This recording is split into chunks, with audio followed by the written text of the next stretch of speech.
하나님 말씀 봅니다. 신약성경 갈라디아서 5장 22절 23절 두 절입니다.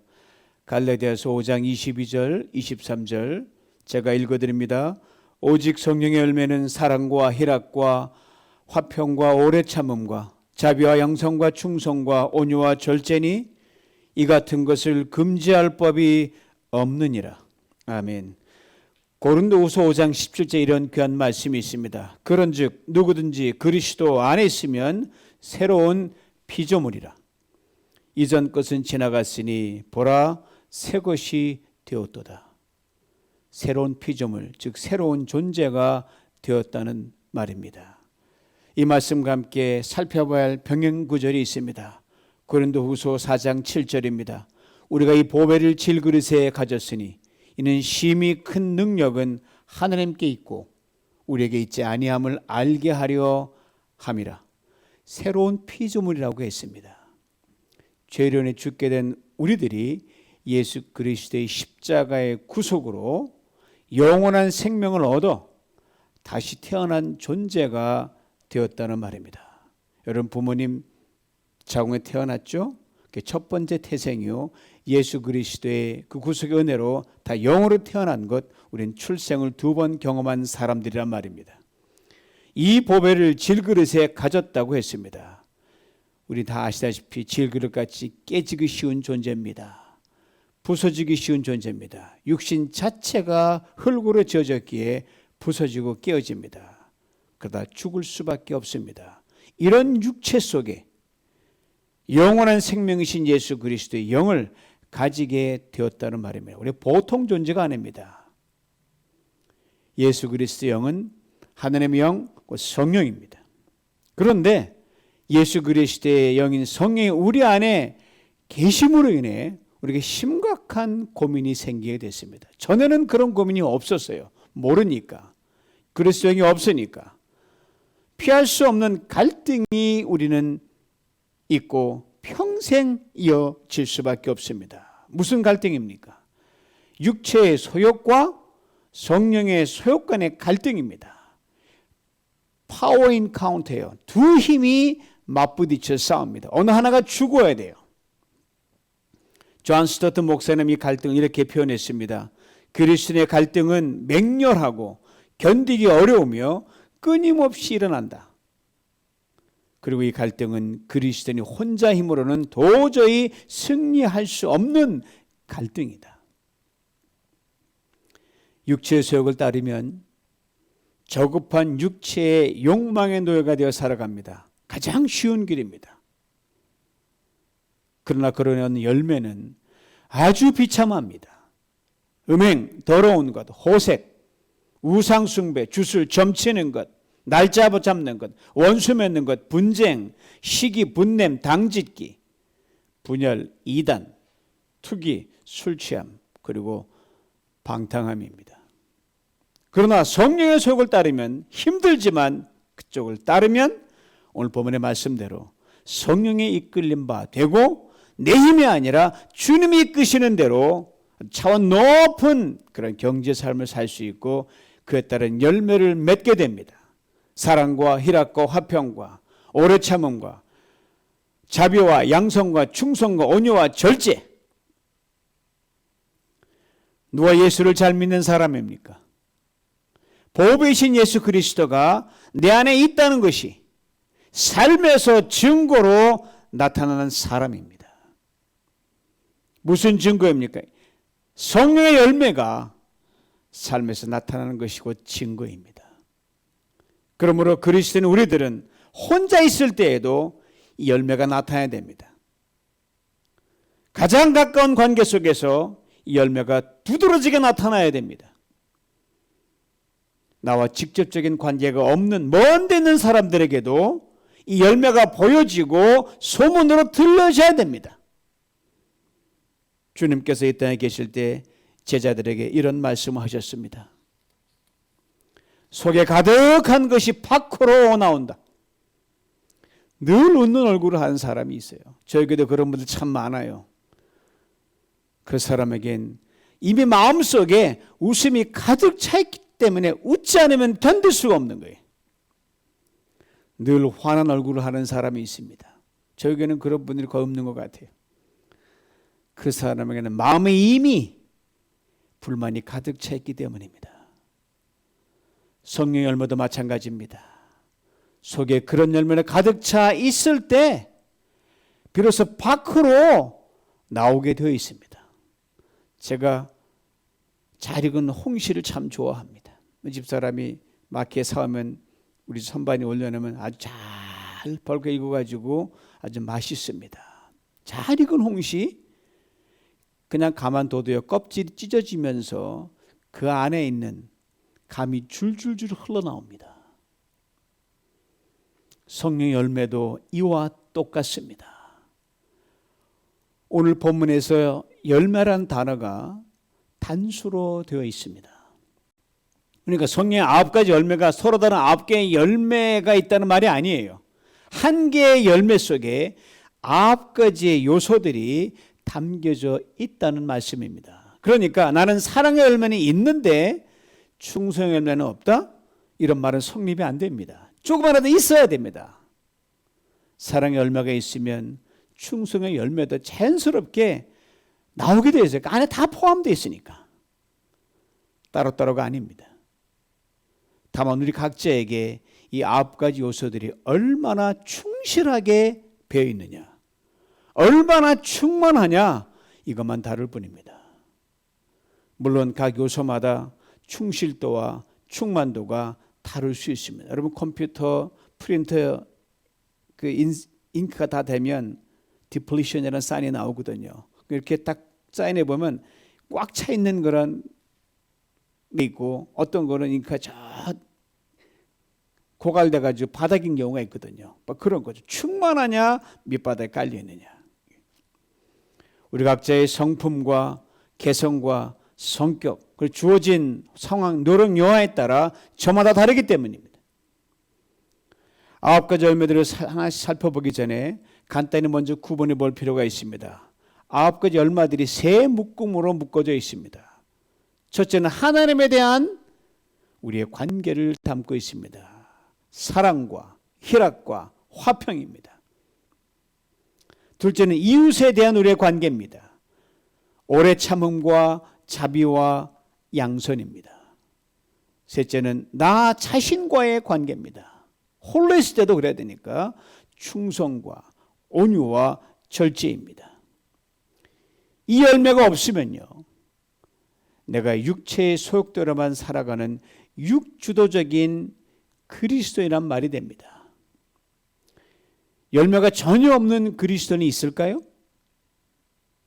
열매 충실도와 충만도가 현저히 낮으면 여러분 삶에서 그렇게 보여집니다. 예수 믿는 사람 맞아? 인간이 왜 저래? 그렇게 평가받을 수밖에 없어요. 그러면 오늘부터 우리의 최고의 관심사는 성령의 열매 충실도와 충만도를 높이는 데 투여할 줄 압니다. 가장 귀한 열매니까요. 억만금을 가져와도 이 열매 하나만 못합니다. 어디까지요? 최소한 욕을 먹거나 손가락질 당하지 않는 수준까지는 일단 높여놔야 됩니다. 그리고 본이 되는 수준까지 높여야 됩니다. 그리고 감동을 주는 수준까지 끌어올려야 합니다. 하나님에 대해, 이웃에 대해, 나 자신에 대해. 이제 성령의 열매를 하나씩 잠시 살펴봅니다. 첫째, 사랑입니다. 가장 중요한 열매입니다. 그러니까 성경은 사랑이 없으면 nothing, 아무것도 아니라고 우리에게 분명하게 말해주고 있습니다. 우리말은 사랑이라는 단어가 구분이 분명치 않지만 이 성경의 신약성에 쓰여지는 이 헬라어, 그리스 원어를 보면 이 구분이 뚜렷합니다. 대체로 네 가지로 나눠지는데 에로스, 필리아, 스토르케, 그리고 아가페가 그것입니다. 에로스는 남녀 간의 사랑입니다. 귀하죠. 필리아는 친구 간의 사랑이고요. 스토르케는 혈육 간의 사랑을 주로 의미합니다. 오늘 본문의 사랑은요, 이 세 가지가 아닌 마지막 아가페의 사랑을 말합니다. 하나님 우리를 사랑하시는 그 사랑입니다. 하나님 우리를 사랑하신 그 사랑이 우리의 삶에서 나타나야 한다는 말입니다. 참 힘들죠. 그러나 그렇게 열매를 맺어야 한다고 성경은 분명하게 말합니다. 우리가 성령께 온전히 인도함 받으면요, 이게 가능해지기 시작합니다. 내 마음 어디론가 온데간데 전에는 이거 분명히 안 되는데 이제 되는 거예요. 오직 그리스도의 사랑만 남게 됩니다. 그렇게 미워하던 사람을 이제 사랑할 수 있게 됩니다. 저는 피하고 싶었는데 이제는 그렇지 않습니다. 그렇게 못마땅하게 보이던 사람이 이제 괜찮아 보이게 됩니다. 그렇습니다. 성령을 받으면 사랑하게 됩니다. 성령이 충만하면 미운 사람이 없게 됩니다. 모든 일들을 사랑으로 소화하게 됩니다. 우리의 의지가 아닙니다. 우리 감정으로도 안 됩니다. 오직 성령으로 가능하기에 성령의 열매라고 그 첫 번째 사랑을 언급해 놨습니다. 둘째 희락입니다. 기쁨이란 말이에요. 대체로 기쁨은 상대적이에요. 하루 종일 살면서도 아침엔 기뻤다, 저녁엔 뭐 슬펐다. 내가 뭐 변했습니까? 난 그대로 있는데 상황에 따라 막 바뀌잖아요. 그리고 소유에 좌우될 때가 많습니다. 상대적으로 덜 가지면 비교 우위에 살 수밖에 없으니까 속상 기분이 아주 나빠요. 상대 더 가지면 괜히 내가 저보다 많이 가졌다 우쭐해지고 기쁜 거예요. 그 한량은 아무것도 아닌 것 가지고. 보너스를 받으면 기쁘죠. 그렇죠? 돈 좋습니다. 월급이 올라가면 기쁘잖아요. 매상이 쑥쑥 올라가면 오늘 비즈니스 하거나 여러분 장사해서 여러분 많은 거 벌었다. 당연히 기쁘죠. 그러나 성령의 열매인 희락, 기쁨은 이 수준을 훨씬 뛰어넘어 비교가 안 돼요. 이유 없이 기쁩니다. 뭐라 말로 설명할 수 없는 기쁨이 막 속에서 솟구쳐 나오는 거예요. 근데 그대로 만족합니다. 세상 보면 너 정신 나가니 뭐 거기서 무슨 기쁨이야. 근데 기쁜 걸 어떡합니까? 더 바랄 것이 없습니다. 그냥 이대로 이 모습 그대로 기쁩니다. 이 기쁨이 나를 가득 채우고 있기에 시시한 것에 걸려 넘어지지 않습니다. 일비하지 않게 됩니다. 오늘 주님이 말씀하신 뱃속에서 생수가 넘쳐난다는 말이 기쁨이 콸콸 넘쳐나서 정말 요즘 말로 정신을 못 차릴 정도로 기뻐하는 겁니다. 시험 중에도 기뻐합니다. 고난 중에도 기뻐합니다. 셋째 화평입니다. 제가 성도님의 글을 쓸 때 빼놓자 쓰는 단어가 있잖아요. 샬롬. 바로 이 샬롬, 이 화평이 성령의 열매입니다. 무력을 입을 강제로 막고 내린 누가 찍소리 못하게 만들어 침묵하는 이건 화평이 아닙니다. 지금 도저히 평안할 수 없는데 마음이 그렇게 평안할 수 없고 넉넉할 수밖에 없어요. 넉넉합니다. 고한 바다처럼 평안합니다. 하나님이 주시는 평안입니다. 심지어 죽음 앞에서도 흔들리지 않습니다. 엄청난 사고가 휘몰아치는데도 마음에 강 같은 평화가 나를 주도해 나갑니다. 되는 일이 아무것도 없는데도 그냥 평안한 거예요. 걱정거리가 없어 평안한 게 아닙니다. 걱정이 태산 같은데 평안합니다. 속을 끓일 일이 막 벌어지는데 짜증이 나지 않습니다. 평안합니다. 누구를 만나든 무슨 일이 닥치든 언제나 평안합니다. 그런 매사가 긍정적입니다. 성령의 열매입니다. 넷째 오래 참음입니다. 원어로 아주 재미있는 의미가 들어있어요. 두 단어가 되어 있는데 한 오래라는 단어 하나와 열정과 분노라는 이 두 단어가 합쳐진 거예요. 지금 마음속에 격한 감정이 막 솟구쳐오르며 도저히 이거는 너무 화가 나서 견딜 수가 없는 거예요. 그런데 그 격한 감정과 화가 다 없어질 만큼 찢겨 남지 않을 만큼 시간이 흘러가 버린다는 말이 이 오래 참음입니다. 특별한 인내입니다. 오래 참는 겁니다. 그래서 오래 참다 보니 이제 미움이 없어져 버렸어요. 화도 격한 감정도, 서운한 감정도, 고통도, 아픔도 전혀 느끼지 않는 상태가 되어버렸습니다. 그래서 그토록 나를 괴롭히고 못 살게 굴고 해를 끼쳤던 당사를 보고 전화 같으면 아이고 했는데 아무렇지 않게 느껴지는 거예요. 왔니? 그래? 이것이 오래 참음입니다. 오랜 시간에 또 흘러요. 이제 입장이 바뀌어 내가 분명히 한번 보복할 수 있는 그런 아주 유리한 위치에 있어요. 그런데도 되갚고 싶은 마음조차 들지 않는 것, 이것이 오래 참음입니다. 성령이 우리에게 주시는 차원 높은 오래 참음의 열매입니다. 다섯째, 자비입니다. 여섯째 열매인 양선과 함께 살펴봅니다. 자비와 양선, 서로 중복되는 공통적인 부분도 있지만 각기 다른 색깔을 띠고 있는 성령의 열매입니다. 누구를 만나든 예수 믿는 사람은 착하게 대해줘야 됩니다. 억지로 했다가 저절로 습관적으로 그렇게 돼야 됩니다. 친절하게 대해야 됩니다. 그런 공통적인 의미가 자비와 양선 속에 담겨 있습니다. 예수 믿는 사람이 불친절하다, 예수 믿는 사람이 운영하는 가게에 불친절하다, 뭔가 잘못된 겁니다. 자비는 수동적인 반면에 양선은 적극적입니다. 자비는 누가 와서 도와주세요라고 기다리는 선인 반면에 양선은 찾아가는 선입니다. 그러니까 적극적이고 주도적인 자비가 양선입니다. 누가복음 10장에 그 유명한 사마리아인의 비유가 나옵니다. 예수님께 어떤 한 율법 선생이 와서 질문을 하다가 이웃에 관한 이야기가 나왔어요. 내 이웃이 누굽니까? 라고 묻는 그 사람의 질문, 예수님이 선한 사마리아인의 비유를 쫙 들어 얘기합니다. 강도 만난 사람에게 선한 사마리아 사람이 베푼 선과 친절이 바로 적극적인 자비입니다. 예수님이 비유 말씀을 다 마치고 나서 그 친구에게 이렇게 묻습니다.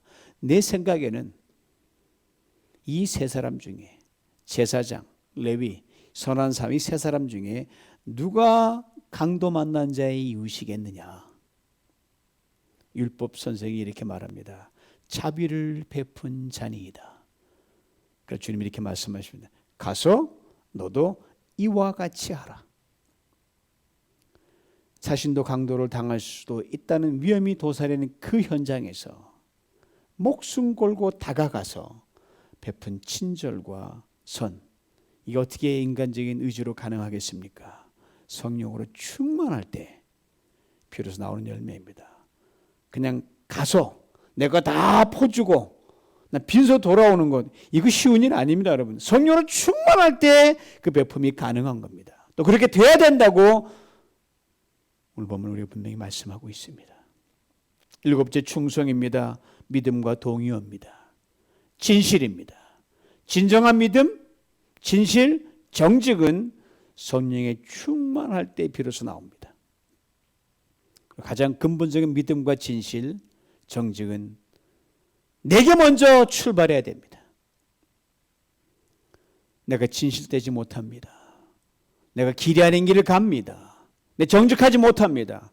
그런 사람 결단코 충성된 사람 될 수가 없습니다. 지고하러 막론하고 결코 될 수가 없습니다. 여덟째, 온유입니다. 탁월한 부드러움이 바로 온유함입니다. 강한 것보다 유한 것이 더 힘이 있습니다. 힘이 있는데 분명히 힘이 막강합니다. 그런데 그 힘을 내 마음대로 사용하지 않는 그 부드러움이 온유함입니다. 바보로서 참거나 온유한 게 아닙니다. 더 큰 뜻이 있길래 온유한 겁니다. 예수님의 온유함이 바로 이것입니다. 십자가를 앞에 두셨습니다. 예수님 십자가 능히 앉을 수도 있죠. 능히 그 다른 방법이 있을 수 있죠. 너무 힘들고 괴로운 나머지 하나님께 이렇게 땀방울이 핏방울 되도록 기도를 합니다. 아버지, 할 수만 있으면 이 잔을 내게서 옮겨 주시옵소서. 예수님 누구십니까? 창조자 하나님이십니다. 모든 능력이 그에게 있습니다. 전지전능하신 하나님이십니다. 그런데 이렇게 기도를 끝맺습니다. 내 뜻대로 마옵시고 아버지의 뜻대로 하옵소서. 강한 게 좋지만 내가 강하면요 성령의 음성을 잘 듣지 못합니다. 매사에 자기 고집만 나옵니다. 성격이 까다로운 것도 보면, 까칠한 것도 보면 그 고집이야 아집이고 그건 온유하지 못한 것입니다. 내 뜻을 꺾는 것은 지는 것이 아니라 사실 더 큰 일을 이루는 첩경입니다. 하나님의 사람 모세를 잘 아시잖아요. 그 얼마나 실수를 많이 했습니까? 결정적인 순간에 엄청나게 화를 냈거든요.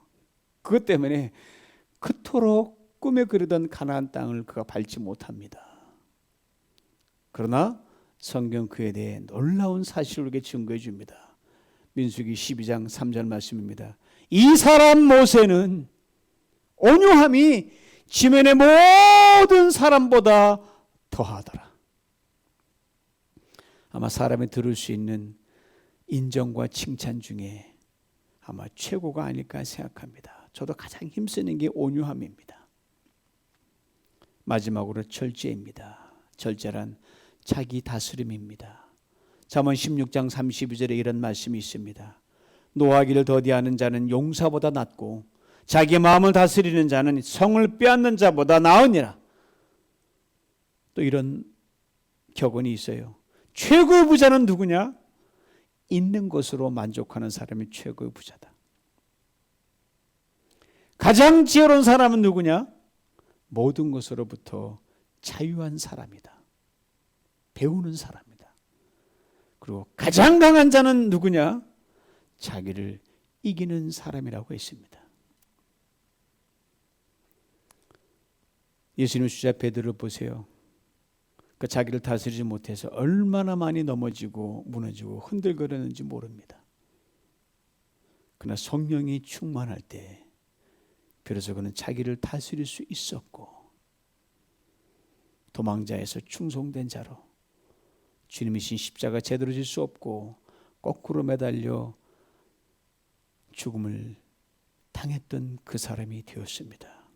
바울 얼마나 자존심이 강하고 똑똑한 사람인지 모릅니다. 그러나 자기 의지와 힘과 뜻대로 갈 때 그는 사고뭉치였고 많은 사람들을 괴롭혔고 사람을 죽이는 살인자였습니다. 그러나 성령의 충만함을 덧입게 될 때 자신을 다스리고 능히 하늘에서 붙잡힌 바 되어 생명의 사람으로 살아갈 수 있었습니다. 성령의 열매 내 힘으로 안 됩니다. 내 의지로도 안 됩니다. 내 수단과 방법과 지혜로 안 됩니다. 그런 결코 맺지 못합니다. 오직 성령의 충만함으로 될 때 열매를 비로소 맺어갈 수 있습니다. 오늘 본 마지막에 아주 의미심장한 말이 있습니다. 이 같은 것을 금지할 법이 없느니라. 무슨 말입니까? 성령의 9가지 열매는 여기까지라는 경계가 없다는 말이에요.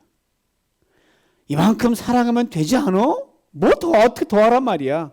인간적인 생각에는 그럴 수 있어요. 그러나 성령의 열매 사랑은 그렇지 않다는 말입니다. 이만큼으로 제한할 수 없는 사랑이 성령의 열매인 사랑이란 말입니다. 희락도 화평도 마찬가지입니다. 우리가 기뻐하고 화평하고 평안할 수 있는 것, 이 정도면 조화가 충분하지 뭐 더 어떻게 하라고. 그게 아니라는 말입니다. 그리스도의 희락과 화평은 상황의 제약을 받지 않는다는 말입니다. 어떤 상황에도 기뻐해야 하고 항상 기뻐해야 하고 어떤 상황에도 평안을 선포해야 한다, 이 말입니다. 이어지는 모든 열매도 동일합니다. 오래 참음, 어디까지 참아야 돼? 한계가 없다는 말입니다. 예수님이 겟세마네 동산 기도하시고 십자가를 지시기 바로 직전에 대제사장들이 보낸 그 무리들이 칼과 뭉치를 들고 예수님 잡으러 왔습니다. 횃불을 들고. 베드로가 칼을 빼서 그 종 중에 하나인 사람의 귀를 베서 귀를 땅에 떨어뜨립니다. 예수님이 진이 엎드려서 땅에 떨어진 귀를 손수 잡아다 그 사람 귀에 붙여주고 이렇게 말씀하셨습니다. 이것까지 참으라. 무슨 말입니까? 그리스도의 사전에는 참음의 한계, 인내의 한계란 말이 없다는 것입니다. 무한 참음뿐이란 말입니다. 자비도 양성도 충성도 온유도 절제도 동일합니다. 사람으로는 불가능합니다. 나의 한계, 너의 한계, 우리의 한계와 룰과 법이 있기 때문에 불가능이 안 돼요. 그러나 하나님께는 모든 것이 다 가능합니다. 성령의 열매인 사랑, 희락, 화평, 오래 참음, 자비, 양성과 충성, 온유와 절제, 그리고 하나님의 원하시는 기준까지 얼마 우리의 삶에 성령 충만하면 그 열매를 맺을 수 있다는 말입니다. 평생 우리가 목숨 걸고 행할 때 어느 순간 어느 시점이 되면 성령 우리를 다스리게 되고 성령 열매가 우리의 인격이 되고 성품으로 나타나게 될 것입니다. 그때 비로소 사랑의 사람, 희락의 사람, 화평의 사람, 오래 참음의 사람, 자비의 사람, 양선의 사람, 충성의 사람, 온유의 사람, 절제의 사람이 되어 하나님도 기뻐하시고 나를 보는 사람들이 인정하게 되고 나도 놀라는 그런 감격스러운 감사한 때가 우리 모두에게 있어질 수 있기를 간절히 원합니다. 성령의 동심원이 있습니다. 오늘 사랑 행하면 내일은 더 크게 퍼져나가게 만들고 그렇게 무한대로 퍼져나가면 성령의 열매에 내가 삼킨 바 되고 나와 함께한 사람들이 성령에 삼킨 바 되고 하나님의 우리를 보시고 기뻐 견딜 수 없는 그런 성령 충만한 사람으로 오늘부터 새로운 출발할 수 있기를 주님의 이름으로 축원합니다. 하나님 아버지, 우리의 뜻과 감정과 의지와 생각 예수 그리스도 십자가 밑에 복종시킵니다. 이 모든 것들이 저는 거스르는 돌이 되었는데 성령의 열매를 디딤돌이 되어 하나님 사랑과 희락과 화평 오래 참음과 자비 양성 충성 온유 절제 열매를 매일 더 풍성하게 맺는 신령한 믿음의 사람 될 수 있도록 축복하여 주시고 그래 평생 달려가 아버지 하나님 세상이 우리를 보고 놀라고 감동하는 그런 충만한 성령의 사람 될 수 있도록 은총을 도와여 주시고 이 성령 충만한 가운데 모든 걸 자유케 되는 자유함이 이 밤에 넘치게 하여 주시옵소서. 예수님의 이름으로 기도하옵나이다. 아멘.